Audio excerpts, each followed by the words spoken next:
It's Erin Anderson with the Erin Anderson Betrayal Trauma Coaching. I am super excited that you have tuned in today. Let's get talking about how to heal from betrayal trauma.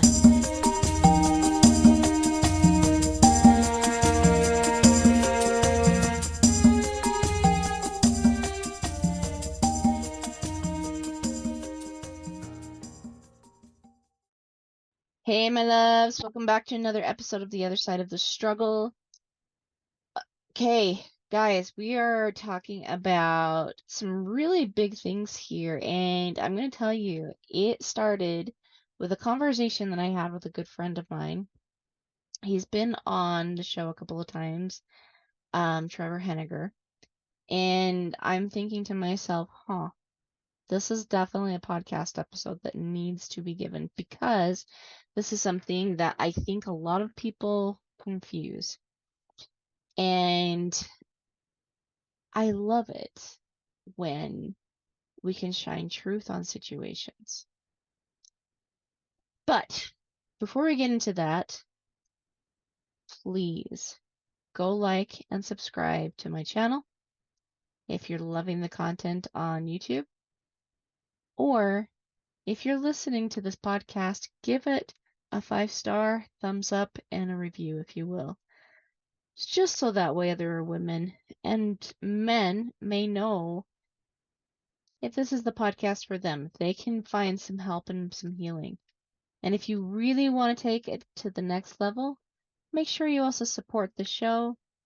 And do know that I offer sessions to people all the time. So come book a call with me if you would like some one-on-one help with what it is you specifically are going through. Support the show. It always helps to be able to produce more great content for you. And with that, let's go ahead and dive in. So let me tell you a little bit about this conversation I had with Trevor, okay? He stopped me one day and he's like, I gotta tell you, I'm not sure I agree with you. Okay, do tell me. This is interesting. I'm definitely not saying that I have never been wrong before. So tell me what it is you don't agree with. And he goes on to say, I've heard you say many times that love is unconditional. And he's like, I don't know that I agree. Because I feel like there are certain conditions that do need to be met in relationships. That's a good point. And I talk about that all the time too, right? It does seem like it might be a contradiction when I say that love is unconditional and that conditional love is manipulation. I can see where he's coming from. And so as I thought about this a little bit, I thought to myself, you know what? This actually is a concept that I feel like it needs deeper exploration and explanation. Because it's true. Relationships are founded on love, and relationships do have conditions to them. That being said, someone who love bombs and then revokes it when you do something that they don't like, that is not love. That is manipulation. And we're going to get into the differences today. Okay? So first, let me talk about the different types of love because I do believe that love is unconditional. I know there have been many, many wise people saying something different, that love is not unconditional, that it is conditional, right? I think there are types of love that are definitely unconditional. But relationships aren't. They are not unconditional. They are conditional. Absolutely. And just like anything that grows, love does need certain conditions to grow. There are different types of love, though. You have universal love, the love for the universe, the love for the way the universe works, the love that for the energy that flows through all mankind, the love for individual people. We can love people just because they are a child of God. Absolutely. And that's a type of love that doesn't really ever go away. We also can have friendship. This is a type of love that is conditional, right? Friends have to meet certain conditions in order to continue the friendship. One of them being honesty, right? Nobody wants to be betrayed by their friends. There's parental love. Now, I would also say that this is a type of love that is a step up from the universal love that is also unconditional. My children will always be my children.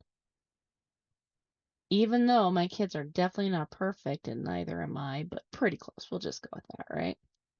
Totally kidding, by the way. Even though my kids are not perfect, I love them fiercely every single day, more and more and more. But this also prompts me to be very boundaried with them. We're going to get into that in just a second. There's romantic love. This is the type of love that a boyfriend and a girlfriend feel for each other, and it intensifies when we go from boyfriend and girlfriend to husband and wife. This is a very vulnerable type of love. As a matter of fact, I would say possibly the most vulnerable type of love you can get. Even in a relationship with God, we do not show the same type of vulnerability that we do with our spouses. That is why the marital relationship is a sexual one. It holds deep vulnerability and trust in order to be able to open up that way with another person.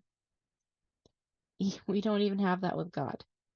That is with our spouse and our spouse alone. Hence the reason why it is also such a special relationship. We have self-love. This is a conditional type of love too. We would love to think that it's not, but man, this is the type of love I see more than anything get broken.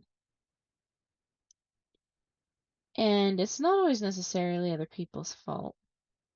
It's very, I see it all the time when somebody has been betrayed. In order to feel that love for another person, or in order to keep the relationship alive, they must do everything. But in the course of doing everything, they completely and utterly abandon themselves. You cannot stay in a good relationship with yourself when you are allowing someone else to mistreat you. The simple allowance of someone mistreating you is a deep betrayal. And then we also have the love for God. We revere Him, we love Him. But this too is a conditional type of love. There are certain conditions that we ourselves must meet. God has already met those conditions. It is actually us that moves. And some people can feel very offended by God, but it isn't because God didn't show up. It's because they misunderstand what God is.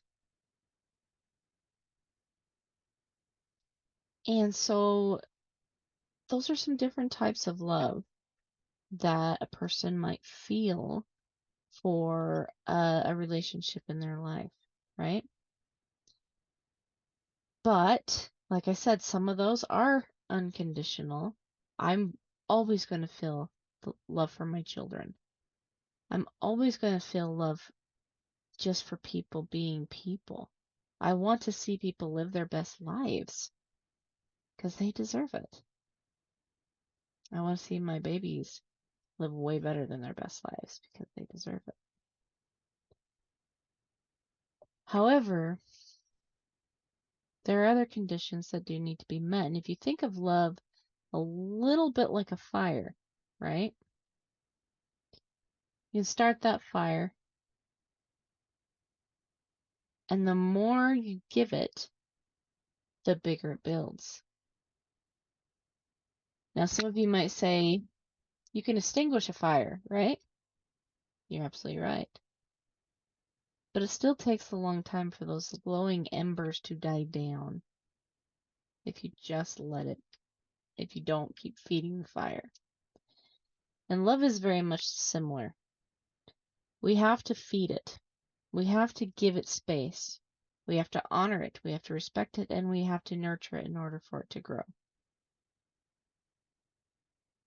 But I found that when people have a deep self-love and a love for God, there is a type of love that becomes unconditional. And it's really interesting that these two are conditional loves, right? But when those loves are solid, there is a type of unconditional love that comes across.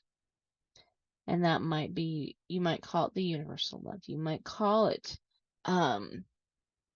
a type of parental love, even though we're not really being a parent necessarily to everyone.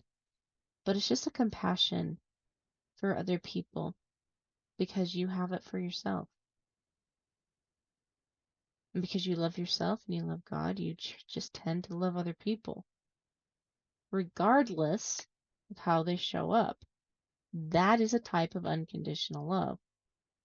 That doesn't mean you put up with it.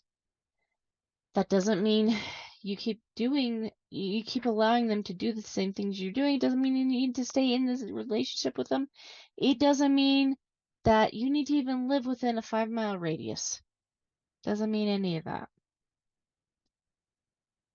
All it is just a deep wishing for their best interest, for their very best.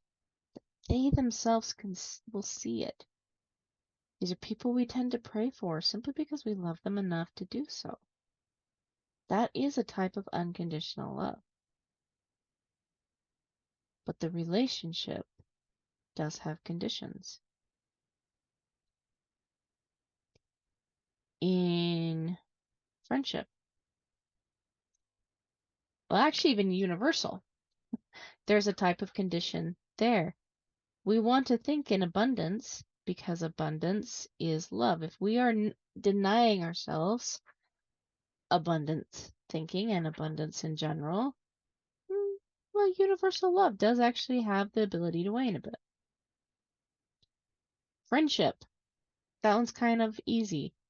We still have to trust friends in order to have a good relationship with our friends.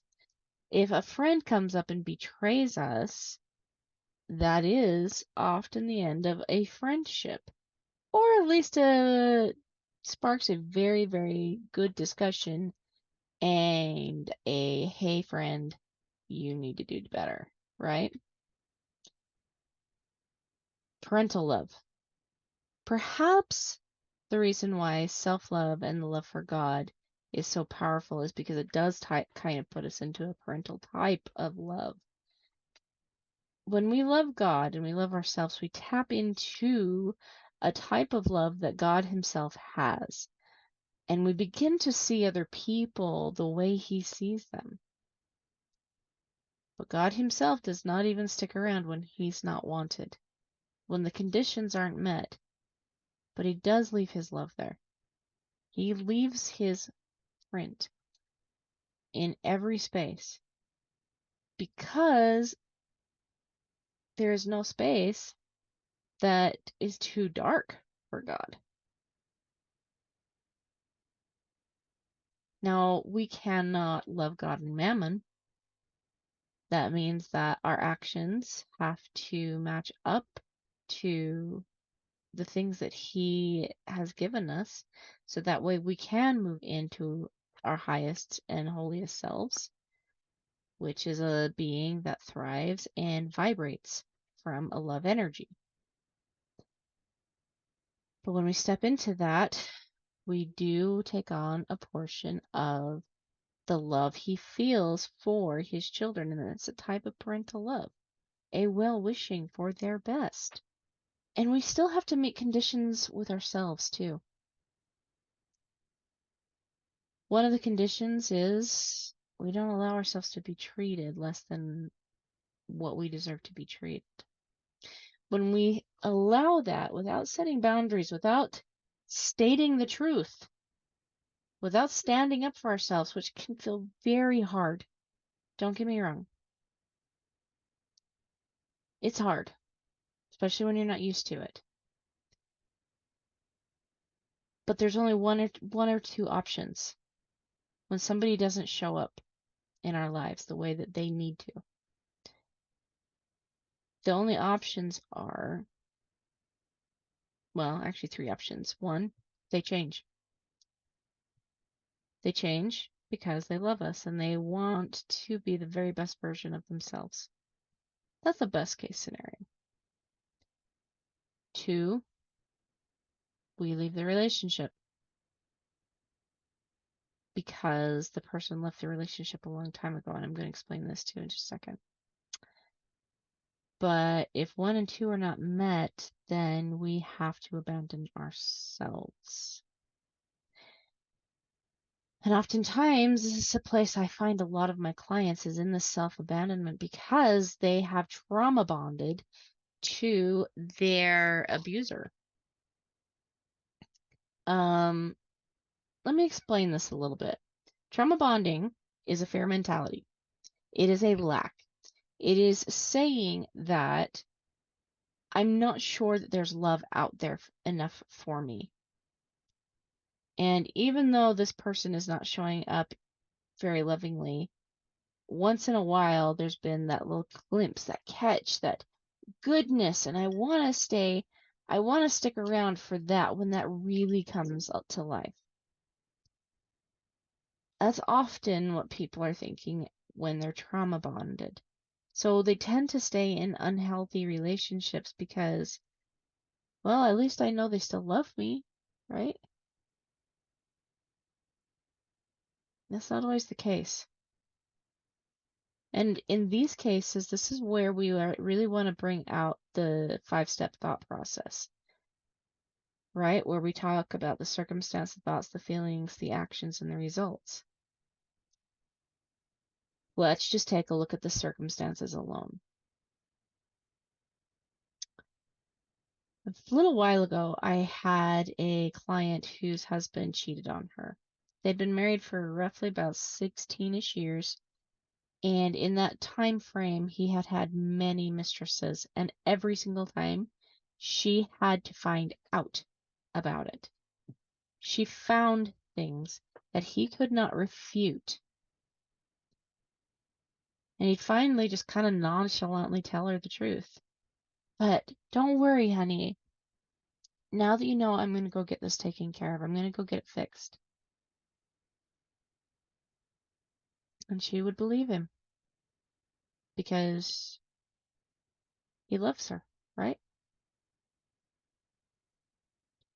And so he would show up and he would have this great act and this great bravado, and he would love bomb and love bomb and love bomb her. And so she would think that things were changing, only to find it a couple of years later down the road, he was in another sexual relationship with another woman. He had also abandoned her financially. He would tell her that he was going to help her pay for the bills, but she ended up paying for it all herself without any contribution to him from him. And she had no idea where his money was going, even though he had a good job. There were times where she was sick or ill, or there was even a time she was hospitalized. And he was out having an affair with other women during those times. Those were the circumstances. He was not faithful to her physically. He was not faithful to her financially. He did not provide containment for her to thrive. He did not provide protection. He didn't provide anything for her. It was her doing all the providing and him living off of her as a leech, as an energetic leech, and as a physical leech in some sense too. She was supporting him while he was breaking the marriage covenants and vows and her heart. The circumstances weren't good. But she told me, I still love him. I don't want to leave him. She was trauma bonded very much to this man because he would love bomb her. And so she would think, oh, he obviously has to love me. He does love me. Yet, he was cheating on her consistently. Didn't get help for it, said he would. Making her pay all the bills. Well, he did nothing. And the sweet, sweet, sweet woman, it was so obvious that she was exhausted. What I found really interesting about this person is that she had abandoned herself. Again, if we're going to stay in that type of a relationship, we cannot stay in that type of a relationship without abandoning ourselves completely. It's not possible. Because we're not being loyal to ourselves. We're being loyal to someone who is not returning it.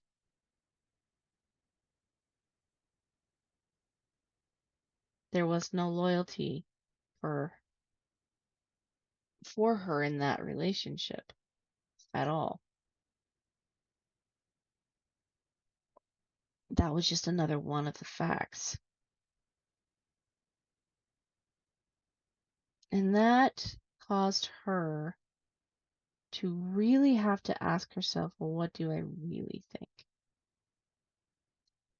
She hadn't wanted to actually admit to herself what she thought because that she knew what that would mean. She knew that she would have to at least set some really, really decent boundaries, but most likely it was going to mean the end of the relationship. Because in order to be loyal to someone who has been disloyal to you, you must abandon yourself just as they have done. And once she started to realize that he had left the marriage a long time ago, and that she was desperately trying to hold on for hope of a better future with him, even though he was communicating very strongly that it was not him that she could rely on for that. The more she held tight to that, the less time she had for self-care. Because she had abandoned herself, she had filled her schedule with all kinds of things, working nonstop to meet the bills, working nonstop to make sure her kids got everything that they needed, working nonstop, working nonstop, working nonstop. And coming home to more need from her and more betrayal. And it was a really hard reality for her to realize that she had also abandoned herself. And even though her husband's actions were horrible, the thing that she was really struggling with was her own self-betrayal. It was the thing that was really the most painful thing. Because she felt, and her words, I feel like I've been torn in two. There's a reason for that. So, she did end up leaving the marriage. She ended up setting some boundaries with herself. And that boundary was, it doesn't matter what he does, I'm not going to leave my relationship with me. I deserve to be loved that deeply. So she began to start giving herself her own self-love and began realizing why she's worth so much more than what she's got. She gained a deep appreciation for herself, and from that also gained some great boundaries with him.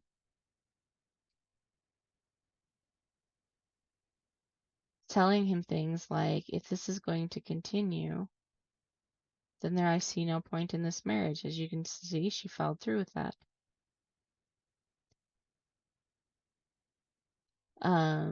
Another one of her boundaries that she had set was, I'm not going to lie to him anymore. Meaning, she was going to tell him exactly what she thought. She didn't have to be mean. She didn't have to yell and scream at him. But she was not going to mix words. She was not going to make it soft for him. She told him exactly what she thought. Every single time. She wasn't mean. She didn't call him names. She stuck to the actions. And how unimpressed she was. He tried to put it back on her. She set another boundary of, no, his stuff does not get to be littering my energy. It does not need to litter my boundaries. It does not need to litter my life. And so she simply would learn to say, that's an interesting story you're telling yourself there, but I'm not the one that cheated on you. I'm not the one who did this. I'm not the one who put us in this situation. I think there's something you need to do differently. And finally, she realized that the most loving thing, because remember, boundaries are loving things. She realized the most loving thing she could do for the both of them was to divorce. And the reason being was because he had left again the marriage a long time ago. If he's not being honest in the marriage, if he's not being loyal in the marriage, if he's not meeting the requirements and the conditions of the marital relationship, then he's legitimately saying he does not want to be married. He wants her to provide for him, but he does not want to be married.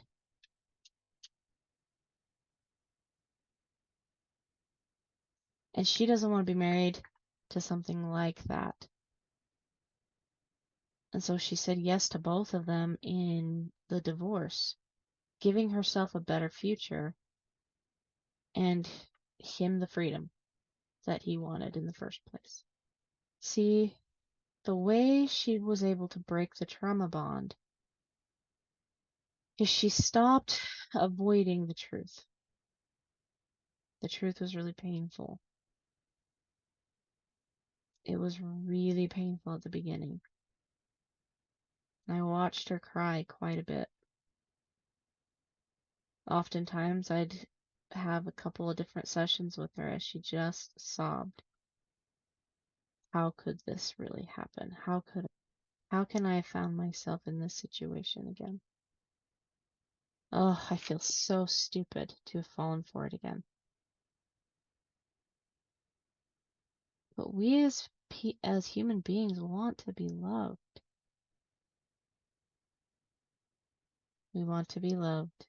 We beg for love because love is a need.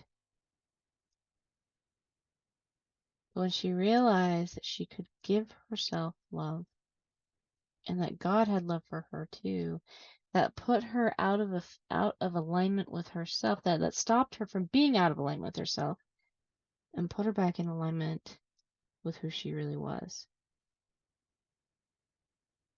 And that has attracted many, many more great and wonderful people to her life who really support her goals and dreams. She stopped filling up her calendar with jobs and appointments and made sure that she had time in there for herself and her family. And all of a sudden she had more energy. Her health was better. Her finances were way better. She was earning, I think, like an extra $3,000 or $4,000 a month just because she had freed that up, that energy. And I see it all the time. If you are trauma bonded with someone else, you too have to abandon yourself. And that's part of the reason why betrayal is so hard. So yes, love, true love is unconditional, the love of God and the love for self. But if we do not have a deep respect for ourselves, so much so that we refuse to have anyone else treat us better, like less than what we deserve. Let's say that, less than what we deserve. When we do not have a solid relationship with God, love is conditional.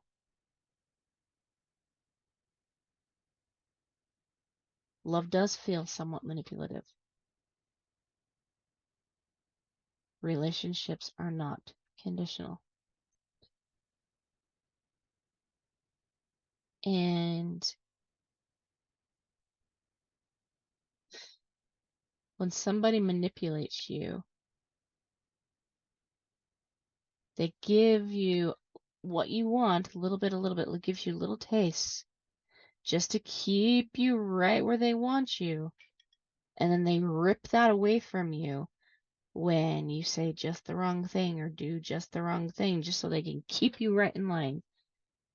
That's not love. That is manipulation. And that is what a lot of people do, unfortunately, to other people because they're not thinking about what's best for you. So again, love is unconditional, relationships aren't. A real love from God, is unconditional. But your relationships aren't. And if you're ready to step into a feeling of abundance and a feeling of love, then please, if you find yourself in this type of situation where you are trauma bonded to someone else, give yourself permission to put all other relationships aside and really, really, really hone in on the relationship you have with God. And let Him teach you the truth about yourself. And don't accept anything less than what His child deserves. All right, my loves. I hope you have a fabulous week. Thank you so much for tuning in. Again, go give the show a like and a subscribe. Go give it a 5-star review. And feel free to support the show as well. Share it with your friends. If you know somebody that can benefit from what we talk about, or if you have questions yourself, please send them in. You may email my team at Erin Anderson, the trauma coach at gmail.com. If you have any questions you'd like me to answer on this podcast, feel free to also book a call. Support the show financially so we can get more great content out to you. And in the meantime, my loves, from my heart to your heart, I'll see you on the other side. Bye.